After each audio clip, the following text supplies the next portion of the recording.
I also want to talk about what's going on with capital markets and finance. Let's talk about this Bitcoin city that is currently being created.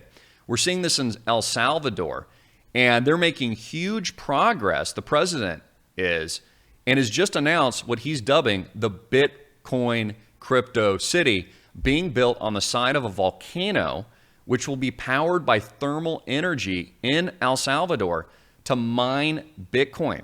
And this announcement is for a seed round funding of $1 billion, I believe it is.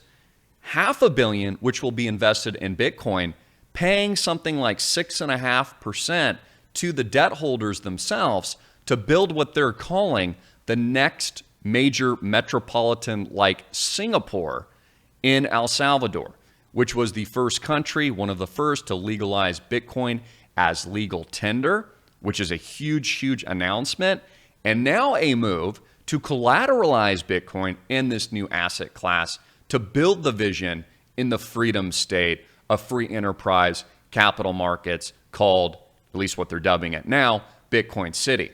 Now, a lot of people are thinking this is a joke, but I don't view this as a joke at all. In fact, never underestimate the power of free capital markets and capital fleeing tyranny in places that are restricted with heavy taxation. We even saw this with the establishment of the United States of America itself, which our founding fathers wanted to get rid. That's why they were dumping tea into the sea, get rid of all these taxes and oppression, etc.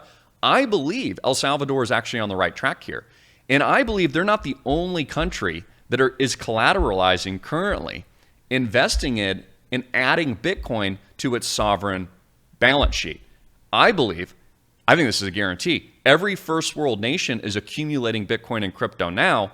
They're just not telling you about it. Just like Tim Cook didn't tell you about him buying Bitcoin and crypto until now, years later. So I believe we're seeing this massive acquisition phase. Of course, the pre-planned, determined transfer of power and wealth and legitimacy of new nation states, etc., in this more globalized world, with the advent and experimentation of some of these smaller countries. So what are they introducing here? It's pretty darn interesting. First thing they're introducing is virtually no taxes. You can see here where they're building this, which means there is no income tax, I believe, no property tax, no payroll tax, and I believe the only tax that they're actually going to be collecting is VAT tax, which is basically like a sales tax where multiple parties pay that tax. In fact, I pay, as the multiple businesses I run, various forms of VAT tax, selling digital products, selling goods online, etc. So I believe this is a huge net positive.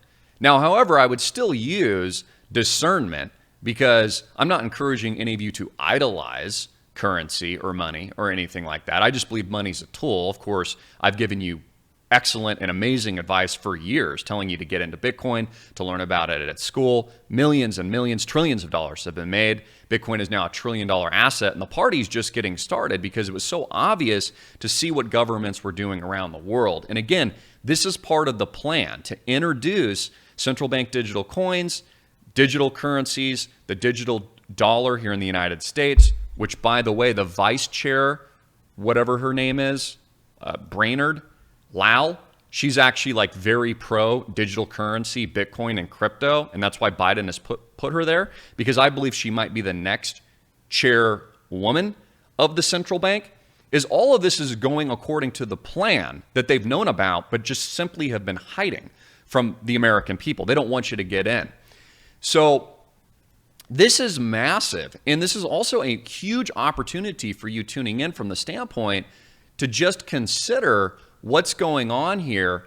And I would never underestimate how big this could be. Never underestimate the idea and power of freedom. So I actually believe that this is going to work. You know, if you take a look at Singapore, which I've visited before, you'll notice that that was built in a very short period of time, basically on a swamp out of nowhere.